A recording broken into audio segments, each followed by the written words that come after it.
Hello friends, स्वागत है आप सभी का अक्षवाट के यूट्यूब चैनल पर। आज की वीडियो में हम कंटिन्यू करेंगे क्वांटिटेटिव एप्टीट्यूड यानी कि मैथ्स की जो हमारी सीरीज चल रही है उसमें हम परसेंटेज चैप्टर को पढ़ रहे हैं।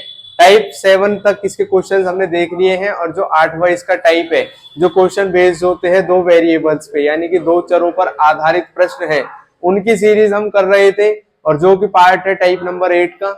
तो इन वाले क्वेश्चन को कैसे करना है, इसे पिछली वीडियो में भी हमने एक क्वेश्चन को देखा था, आज की वीडियो में भी एक क्वेश्चन को देखेंगे और बड़े ही मजेदार तरीके से ट्रिक से इस क्वेश्चन को सॉल्व करना सीखेंगे। तो कैसे करेंगे इस क्वेश्चन को समझेंगे आज की वीडियो में। तो स्टार्ट करते हैं वीडियो को।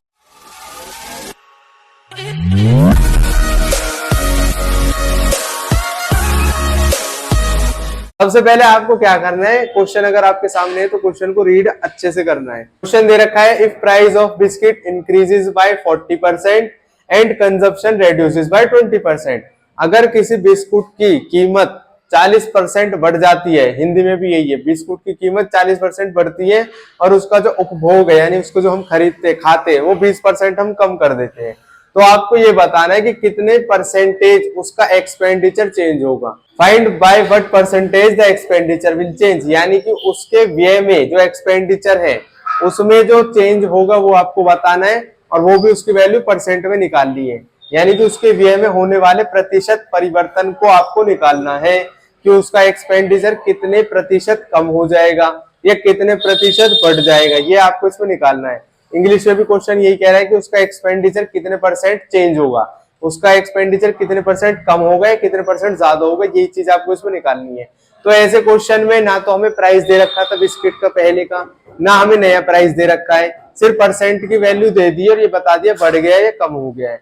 तो ऐसे क्वेश्चन को करने के लिए सबसे पहले मैंने आपको बताया था एक फॉर्मूला इसका, प्राइस मल्टीप्लाई कंजप्शन होता है एक्सपेंडिचर। हिंदी में इसका मतलब है कीमत की अगर हम गुणा कर देंगे उपभोग से तो वो आ जाएगा हमारा टोटल खर्चा। तो ये तो थी हिंदी में बात। अब अगर इसका हम फॉर्मूले के हिसाब से 40% 20% ये कहाँ रखेंगे, सबसे पहले अपनी तरफ से कोई भी प्राइस मान लो, 10 रुपए मान लो, 20 रुपए मान लो, 50 रुपए मान लो। लेकिन मैंने आपको बताया क्वेश्चन इजीली सॉल्व होगा अगर आप प्राइस को मान लोगे 10 रुपए और कंजप्शन को भी मान लो कि पहले 10 यूनिट कंजप्शन हम कर रहे थे, तो आपका टोटल खर्चा आ रहा है 100 रुपए का।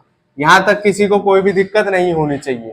हमने प्राइस को माना 10 रुपए और टोटल मतलब जो पहले कंजप्शन कर रहे थे उसको भी 10 यूनिट मान लिया है, टोटल हमारा खर्चा आया 100 रुपए। इसके बाद में अब हमसे बोला गया है कि प्राइस 40% बढ़ जाता है तो उसका जो कंजप्शन है वो 20% कम हो जाता है। तो अब हमें पता है कि अगर हम 10 का 40% निकालेंगे तो 10 का 40% निकालने की शॉर्ट ट्रिक क्या है कि 40 में से एक जीरो पीछे की हटा दो, सिर्फ आया 4, तो 10 का 40% होगा 4। ये बढ़ रहा है या घट रहा है, ये चीज इंपॉर्टेंट है।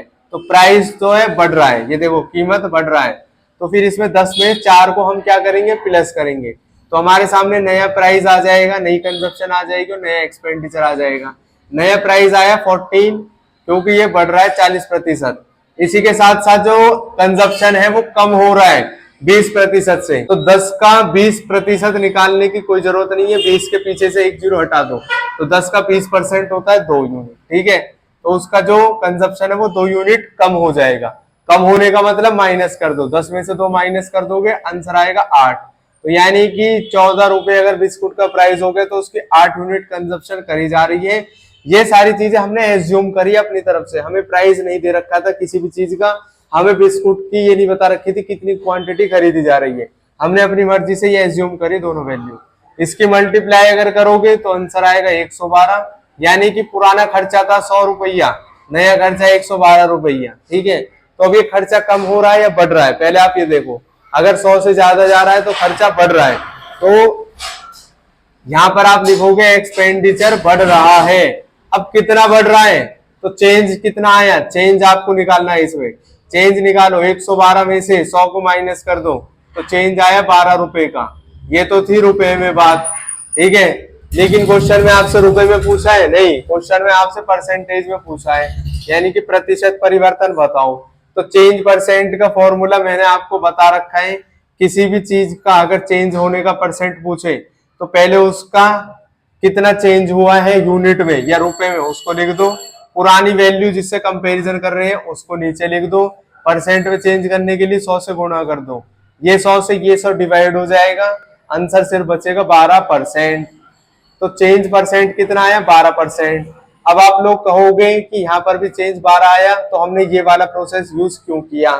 तो मैंने आपको यहाँ पर 10 और 10 रखने की सलाह इसलिए दी है, जिससे आपका खर्चा, ये जो यहाँ की यूनिट है, जब भी दो वेरिएबल की बात हो तो आपको हमेशा 10 और 10 ही एज्यूम करना है, जिससे जो ये वाली चीज है ये हमेशा 100 निकल कर आएगी।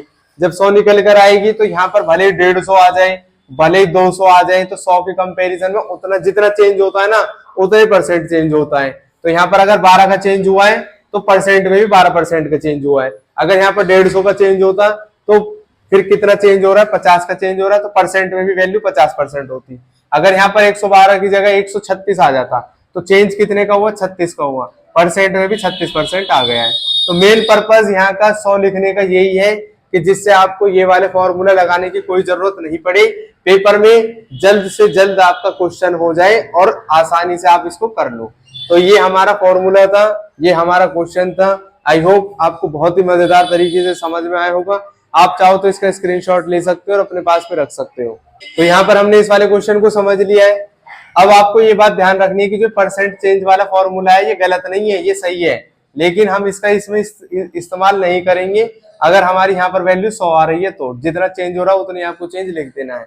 तो वीडियो हो गई है खत्म, क्वेश्चन बहुत ही आसानी से हमने समझ लिया है। मिलेंगे नेक्स्ट वीडियोस में, तब तक के लिए खुश रहे, स्वस्थ रहे, जुड़े रहे एक्सपर्ट के साथ। जय हिंद, जय भारत।